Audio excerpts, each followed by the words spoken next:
जब बाप मजदूरी करके लाता है ना शाम को, मजदूरी करके, मैंने बहुत सारे लोग देखे हैं रक्षा चलाते हैं तो चेहरों पर धुआं पड़ा होता है, रक्षा चलाते। बहुत सारे ऐसे लोग हैं जो भैंसों का काम करते हैं तो बेचारों की एड़ियों को गोबर लगा होता है। बहुत सारे ऐसे मजदूर देखे जो किसी कारखाने में काम करते हैं तो ग्रीस स्याह रंग की कपड़ों को लगी होती है, लेकिन वो शाम को जब उसे दिहाड़ी मिलती है ना, या जुमेरात को जब उसे हफ्ते के पैसे मिलते हैं तो वो पैसे लेके खुशी खुशी घर आता है। फिर वो चौक पे खड़ा होता है और फिर वो खड़ा होके वहां से किन्नों खरीदता है, आम खरीदता है, आड़ू खरीदता है, फल खरीदता है। और जब वो ला के घर में आता है वो सामान, और उसका छोटा बच्चा दस्तरखान बिछाता है और दस्तरखान पे वो धो के हाथ बैठता है, और बीवी जो इंतजार कर रही थी वो 10 दफा, ये मैंने ये देहात में माहौल देखा है, एक दफा बिस्मिल्लाह नहीं पढ़ती, वो 10 दफा बिस्मिल्लाह। वो छुरी धोती है, बिस्मिल्लाहिर्रहमानिर्रहीम, वो 10 दफा बिस्मिल्लाह पढ़ती है। फिर वो जब सजाया जाता है और बेटे और बेटियां उनको उठा के मुंह में रखते हैं, बाप के दिल को जब ठंडक पहुंचती है तो मुझे यूं लगता है आसमान के फरिश्ते भी दरवाजे खोल खोल के देखते हैं कि यहाँ दौलत आई है, यहाँ कोई कमा के लाया है, यहाँ बेटियां खा रही, यहाँ जद्दोजहद हो रही। और अगर तू हराम कमाई लाए, अगर तू किसी का कलेजा काट के लेके आए, तू हजारों रुपए का भी माल लेके आए, घर में रखता है, बड़ा बेटा कहता है मैं नहीं ये खाता, छोटे वाला कहता है मेरे नहीं ये पसंद, उससे छोटे वाला कहता है ले जाओ, ये तो पुराना हो गया है। वो जो मेहनत से थोड़ा सा आया करता था, थोड़ा सा, उसमें जो बरकत होती थी, उसके अंदर जो कैफ होता था, जो जद्दोजहद का पैसा था। मैं ये हदीस पढ़ता हूँ तो झूम जाता हूँ। कुछ लोगों ने और सहाबी का नाम लिखा है, कुछ ने लिखा हज़रत जाबिर इब्ने अब्दुल्ला थे, फावड़ा चलाते थे, फावड़ा पंजाबी में ना कह दूं, कई वांदे होंगे साहब। हम लोग समझते हैं ना ये मजदूर ऐसे ही है, नकम्मा ही होता है। मजदूर को कौन पूछता है? फावड़ा चलाते थे, कुदाल से मेहनत करते थे, नबी पाक से मिलने आए। अल्लाह करे आज भी पिराने उजाम गरीबों से प्यार करने लग जाए। अल्लाह करे मशाइख उलमा थोड़ा सा इन्हें भी टाइम देने लग जाएं। कहते हैं मैं हुजूर से मिलने आया, आगे बढ़ा, और चूंकि मेरे कपड़े भी जरा मैले थे और चूंकि मैं मजदूरी करके आया था तो पसीना भी था, तो मेरी ख्वाहिश थी कि जरा सारे मिल ले, मैं जरा बाद में आगे होता हूँ। कहते हैं मैं एंड पे गया, साहिब उस्दुल गाबा ने लिखा है, कहते हैं आगे बढ़ के मैंने हुजूर से सलाम ली, बाकियों को तो सलाम हुआ था, मेरे नसीब देखो जब हुजूर के हाथों में मेरा हाथ गया तो मुस्तफा ने हाथ ही थाम लिया। और यार सुनो तो सही, जिसका हाथ नबी पाक थाम ले, जिसका हाथ नबी पाक थाम ले। आला हजरत फाजिल बरेलवी के छोटे साहिबजादे मुफ्ती आजम हिंद मौलाना मुस्तफा रजा बीमार थे, उनके पीर खाने के एक सैयदजादे तीमारदारी करने आए, तो घर वालों ने कहा शाह जी हजरत खाना नहीं खा रहे 2-3 दिन से, आप सैयद हैं, आप कहेंगे तो खा लेंगे। कहा शोरबे में रोटी भिगो के लाओ। कहते हैं रोटी भिगो के लाई। 91 साल के मुफ्ती आजम जब रोटी देने के लिए शाह जी आगे बढ़े, कहा हुजूर उठिए ना, खाना खाइए। तो कहते हैं मैंने उनकी कमर पे हाथ रखा उठाने के लिए। 91 साल के बाबा जी, बुढ़ापा, कमजोरी, जोफ, सारा कुछ, लेकिन जब मैंने पीछे हाथ रखा ना उठाने के लिए, खाइए। कहते मेरा हाथ थाम के कहने लगे शाह जी एक वादा करो पहले। मैंने कहा कौन सा? कहने लगे यहां सहारा दिया है तो वहां भी दोगे कि नहीं दोगे? ये वादा करो, यहां सहारा दिया है तो वहां भी दोगे? कहते मैं रो पड़ा। मैंने कहा दूंगा। तो कहने लगे चलो फिर खा लेते हैं खाना। ओ भाई जिसका हाथ नबी पाक थाम ले, जाबिर इब्ने अब्दुल्ला कहते हैं सलाम लेके रुखसत हो गए सारे, और मेरा हाथ हुजूर ने थाम लिया। और यार बंदे ने नहीं, आम आदमी ने नहीं, MNA MPA ने नहीं, सूफी पीर दरवेश मौलवी मुफ्ती गौस मुहद्दिस ने नहीं, इस दर्द को समझ तो सही। कहते हैं मेरा हाथ उसने थामा जिसके कदमों को बोसे देने के लिए जिब्रील अमीन तरसा करते हैं। हजरत जिब्रील जिसके पैरों को बोसा देने को तरसे, हुजूर ने हाथ थाम लिया, पकड़ लिया और खोल के फरमाया ये क्या है, ये क्या है? सोने छाले पड़ गए। हुजूर मेहनत करता हूँ, हुजूर कबीलदार हूँ, छोटे बच्चे मजदूरी करता हूँ, छाले पड़ गए। कुछ अमीर से आबा खड़े थे, कहते हैं हमने रुख बदल लिया, महबूब की तरफ देखने लगे। हमने अजीब नजारा देखा कि उसका हाथ हुजूर ने थामा है और फिर हमने देखा कि महबूब की गर्दन झुकी। गर्दन झुकी किसकी? जिसके आगे खिंची गर्दनें झुक गई। महबूबे मुकद्दस ने गर्दन को झुकाया और फरमाते उस वक्त तो हालात ही बदल गए जब महबूब ने मजदूर के छालों वाले हाथों को चूमना शुरू कर दिया। फरमाते महबूब चूम रहे थे और बड़े बड़े अमीर खड़े रो रहे थे, काश आज गरीब होते। आज गरीबी को इज्जत मिल गई, आज गरीबी को शान मिल गई, गरीबी को मर्तबा मिला, गरीबी को दर्जे मिले। तभी तो मौला कायनात शेर खुदा अलीउल मुर्तजा रदी अल्लाह ताला अन्हु ना अपना कुर्ता सी रहे थे तो एक शख्स ने कहा हुजूर अमीरुल मोमिनीन नया कुर्ता ही ले ले। फरमाने लगे तुम्हें नहीं पता इस पुराने कुर्ते में लज्जत कितनी है, तुम्हें नहीं पता जब मैं ये पुराना कुर्ता सी के पहनता हूं तो अल्लाह मेरे दिल के अंदर खुशू और गुजू कितना पैदा फरमाता है, तुम्हें नहीं पता इस गरीबी के जायके कितने हैं, इसके मजे कितने। भाई मेहनत की जो कमाई है, जद्दोजहद का जो पैसा है वो तुझे बड़ा करे, आगे बढ़, मेहनत कर, इन दो हाथों को लड़ा, दाएं बाएं ना देखना किसके पास क्या है, वरना हसद की आग में जल के जिंदगी गुजरेगी। नबी पाक सल्लल्लाहु ताला अलैहि वसल्लम से एक सहाबी ने पूछा हुजूर बेहतरीन रोटी कौन सी होती है? हमसे को पूछे तो शायद हम कहें कि चिड़े बटेरे, या अगर वो दोबारा पूछे तो कहे वो जो गोश्त अपने बकरे का बचा के नहीं रख लेते बड़ी ईद पे, कहते यार आउणगे तो टिके लावांगे, वो मजे का होता है। यहाँ लोग कहते हैं ओहो गए आज होते ना फलां होटल पे, तो वहां ताजा बल्कि उसकी पब्लिसिटी कर रहे होते हैं, कहते हैं वो होटल वहां बना है। मैं भी गया था, फिर होटल 10 दफा जाके तो फिर 5वीं दफा मैं मैदे के डॉक्टर के पास भी गया था, तो दोनों का कार्ड मेरे पास है, दोनों ही रख लो तुम्हारे काम आएंगे। हम पब्लिसिटी। नबी पाक सल्लल्लाहु अलैहि वसल्लम से सहाबी ने पूछा हुजूर बेहतरीन खाना कौन सा है, बेहतरीन खाना? तो सहाबा कहते हैं कि अब उसने जो सवाल पूछा तो हमारे ज़हनों में ये था कि हुजूर कहेंगे शोरबा और रोटी, या गोश्त भी खानों का सरदार है उसके बारे में कहेंगे, या नबी पाक सल्लल्लाहु अलैहि वसल्लम शोरबे के अंदर रोटी भिगो के खाते थे उसकी बात होगी। सहाबी ने पूछा हुजूर बेहतरीन खाना कौन सा है? हमारे ज़हनों में जवाब के बारे में तखय्युलात और थे, तसव्वुरात और थे। जब हुजूर ने पूछा ना, उस सहाबी ने पूछा हुजूर कौन सा खाना बेहतर है? नबी पाक ने फरमाया वो वाला खाना जो बंदा अपने हाथ से मजदूरी करके खाता है, वो खाना सारे खानों में से बेहतर है, सब खानों में से बेहतर खाना वो जो तू मजदूरी करके खाता है, जो तू जद्दोजहद के साथ खाता है, जो तू कमाई करके खाता है। और अगर कोई तिजारत करे, ताजर हो, तो महबूब अलैहिस्सलाम फरमाने लगे जो सच्चा ताजर हो, वो वाला ताजर नहीं जो कहे झूठ के बगैर काम ही नहीं चलता, वो वाला नहीं जो कहे झूठ बोलूंगा तो दुकान चलेगी। फरमाया जो सच्चा ताजर होगा अल्लाह कयामत के दिन उसे शहीदों, सिद्दीकों, और महबूब फरमाने लगे अल्लाह उसे कयामत में सिद्दीकों, शहीदों और नबियों के साथ जगह अता फरमाएगा।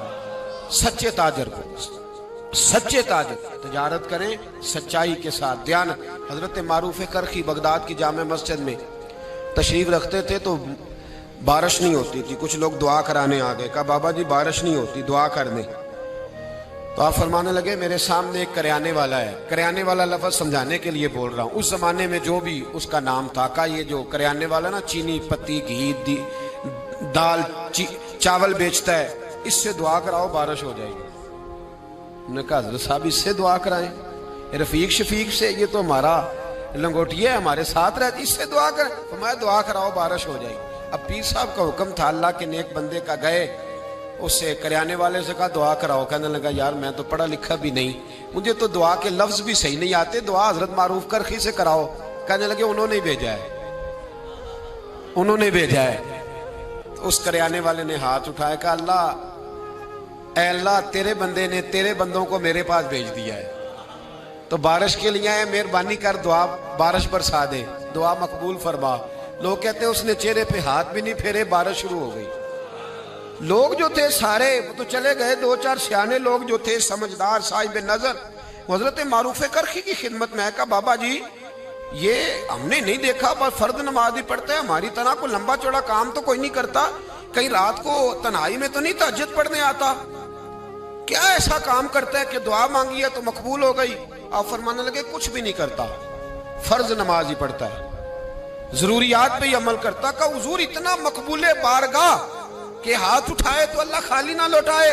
फरमाने लगे कुछ भी नहीं करता, 30 साल हो गए मुझे देखते हुए, मेरे सामने दुकान करता है, सौदा पूरा तोलता है, किसी गरीब को धोखा नहीं देता, ये अपनी जायज मुनाफा लेता है, ये अपनी खुददारी को बेचता नहीं। तो फरमाया जो 30 साल रब के साथ वफा करे, क्या रब उसकी दुआएं कबूल नहीं फरमाएगा? फरमाया ये जब भी दुआ मांगेगा मुझे उम्मीद है अल्लाह जरूर कबूल फरमाएगा। तो मेरे भाई दयानत, हमारे नौजवानों के मिजाज में मेहनत नहीं शामिल, जद्दोजहद नहीं शामिल। जिसको 10 एकड़ या 20 एकड़ जमीन मिली है उसने किसी को ठेके पे दी है, वो खुद नहीं हाल चलाना चाहता, वरना फिर उसे चौधरी कोई नहीं मानेगा। वो खुद नहीं आगे बढ़ना चाहता। जिसकी अपनी दुकान है जाती, उसने किराए पे दी है, कोई ये ना समझे कि करोड़ों की दुकान है और खुद ये 10-10 रुपए की चीज बेच रहा है। मेहनत का मिजाज नहीं, जद्दोजहद की तबीयत नहीं। और ये जो फारग रहने वाले हैं ना, आज नाराज हो जाना आपने, चलो कोई बात नहीं, लेकिन एक बात जरूर है कि कौम को समझदार जरूर होना चाहिए, नाराज हो या ना हो। ये जो फारग रहने वाले 15-20 हैं, इन्होंने बड़ी खराबी की है। इनको देख के और भी बहुत सारे लड़के फारग हो गए। ये जो मोहल्ले के पहले 10 फारग है ना, ये बड़ा नुकसान कर। अगर ये कुछ मेहनत करें, जद्दोजहद करें, तो बाकियों की भी तवज्जो काम की तरफ बढ़े। बूढ़ा बाप ड्यूटी पे जा रहा है, बेटे को काम ही नहीं मिल रहा, अजीब बात। बूढ़ा बाप सारी मजदूरी कर रहा है, बच्चा कहता है काम नहीं मेरी मर्जी का मिल रहा। तेरी मर्जी का कब मिलेगा? मेहनत करें, जद्दोजहद करें। दूसरों के हाथों की तरफ देखने वाले बुज़दिल होते हैं, कमजोर लोग होते हैं। हजरत हसन बसरी रहमतुल्लाह अलैह एक नौजवान को रोज कहते थे जा कोई काम तलाश कर, रोज भेजते। एक दिन वो आ गया आपकी खिदमत में, आके कहने लगा हुजूर मैंने फैसला कर लिया, मैंने कोई काम नहीं करना। फरमाने लगे क्यों? कहने लगे आज मैंने अजीब सीन देखा है। फरमाया क्या देख आए हो?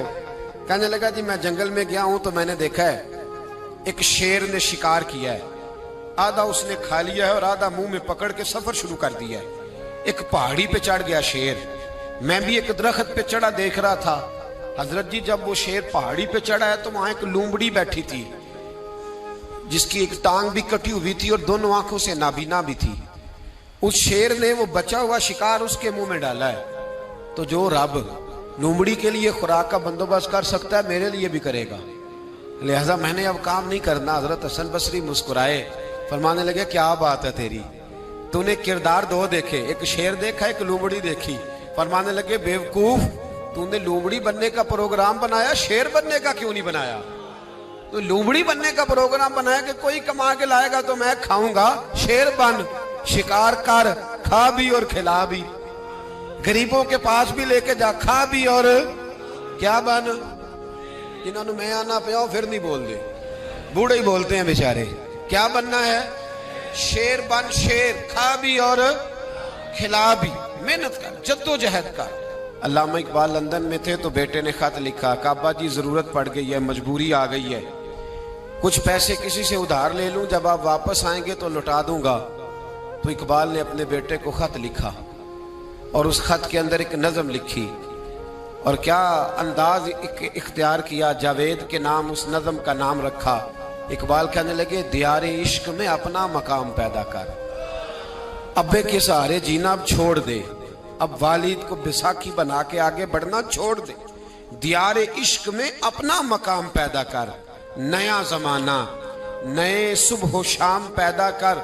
खुदा अगर दिले फितरते शनास करे अता तुझको, सुकूते लालाओ गुल से कलाम पैदा कर। और मेरा तरीक अमीरी नहीं फकीरी है, मेरा तरीक अमीरी नहीं फकीरी है, खुदी न बेच गरीबी में नाम पैदा कर, खुदी न बेच गरीबी में नाम पैदा कर। पता तो तब है ना कि जब तू गरीब हो फिर कुछ करके दिखाए, जब तू कमजोर घराने से उठे फिर तू कुछ करके दिखाए। अब्बे का सजादा नशीन बनना आसान, अब्बे की फैक्ट्री वाली कुर्सी पे बैठ जाना आसान, लेकिन तू तो बता ना, तेरे अंदर भी कोई खूबी है भाई के नहीं? बता, ये तो कमजोर लोग होते। मेरा तरीक अमीरी नहीं फकीरी है, खुद ही न बेच गरीबी में नाम पैदा कर। ये दुनिया में कोई पेशा बुरा नहीं। तो हजरत दाऊद लोहे का काम करते थे, लोहे का काम हजरत दाऊद को कहे बुरा लोहार को, ये हजरत दाऊद करते थे। खुद नबी पाक अलैहिस्सलाम ने बयान फरमाया। हजरत नूह अलैहिस्सलाम लकड़ी का काम करते थे। हजरत सैयदना आदम अलैहिस्सलाम खेती बाड़ी भी करते थे और कपड़ा भी बुना करते थे। अम्मा हव्वा घर के अंदर कपड़ा बुनती थी। ये पेशे बुरे हैं। हजरत इदरीस अलैहिस्सलाम कपड़े सिया करते थे, जो हमारा दर्जी काम करता है। ये पेशे बुरे हैं। एक पेशा बुरा है दुनिया में, एक पेशा, वो है किसी से मांग के खाना। बर्तन धोने वाला बुरा नहीं होता, झाड़ू देने वाला बुरा, चौकीदारा करने वाला बुरा।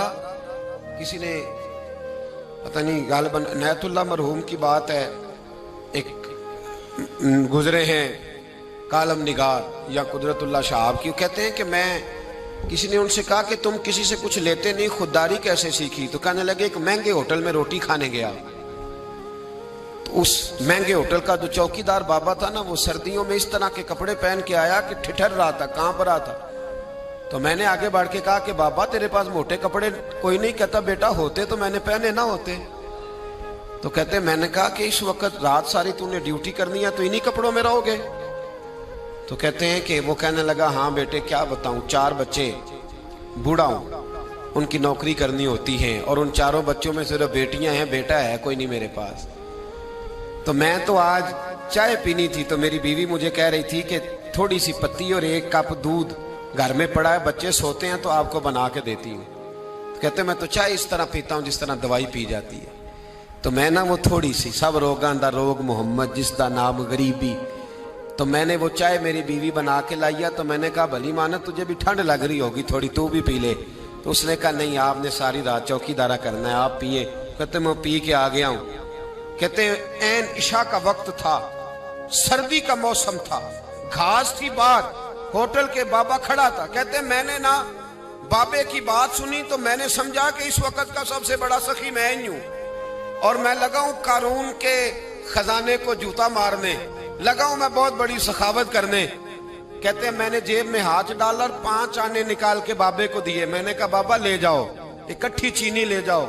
और 5 आने का बड़ा कुछ आया करता था उस जमाने में, इकट्ठी चीनी और पत्ती ले जाओ और घर में चाय पियो। कहते इतनी देर हुई तो इशा की अजान हो गई और जब मुअज्जिन ने अजान पढ़ी और मैंने 5 आने बढ़ाए तो बाबे ने लपेट के मुझे दिए। कहने लगे मैं तो तुझे अच्छा आदमी समझा था, तूने मुझे क्या समझ लिया है? मैंने अच्छा समझ के दुखड़ा सुनाया और तू मुझे क्या समझ बैठा? ये आरज़ुए करम और मैं आपसे करूं?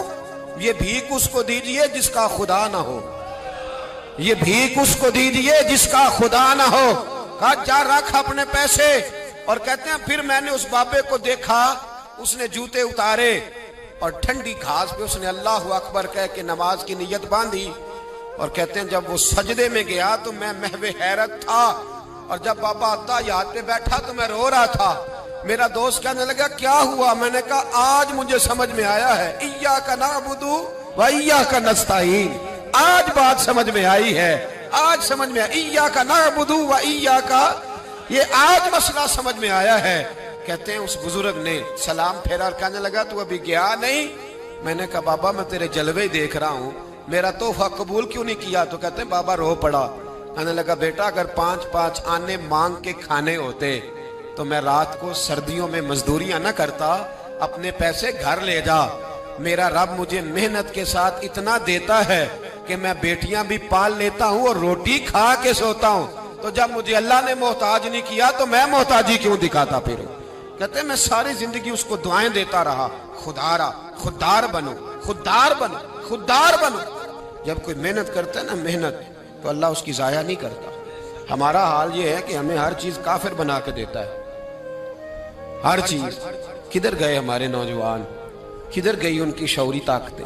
वो कब इस मैदान में उतरेंगे, कब जद्दोजहद करेंगे, कब वो निकलेंगे, सामने आएंगे? अपने अंदर हिम्मत पैदा करें, ताकत पैदा करें अपने अंदर। मुझे एक साहब एक दफा कहने इतने लंबे सफर किस तरह करते हैं? मैंने कहा मेरे साथ गाड़ी में बैठो तो मैं बताता हूं कैसे करते हैं। ये करने से पता चलता है। मोहब्बत को समझना है तो ना से खुद मोहब्बत कर, किनारे से कभी अंदाज आए तूफान नहीं होता। हमारे साथ चल, तुझे बताते हैं ये काम कैसे होता है। कोई काम भी बगैर मेहनत के नामी, कोई बगैर मुशक्कत नहीं हुआ। 100 बार जब अकीक कटा तब जाकर नगी हुआ। मेहनत का मिजाज बनाएं, कभी किसी की तरफ ना देखें। बड़ा भाई क्यों ना हो, वालिदी क्यों ना हो, सहारे ना तलाश करें। जो बैसाखियों पे चलते हैं उनकी या तो टांगे कटी होती हैं या बुजदिल होते हैं। बैसाखियां ना तलाश करो, सहारे ढूंढो ना, सहारे बनने की कोशिश करो।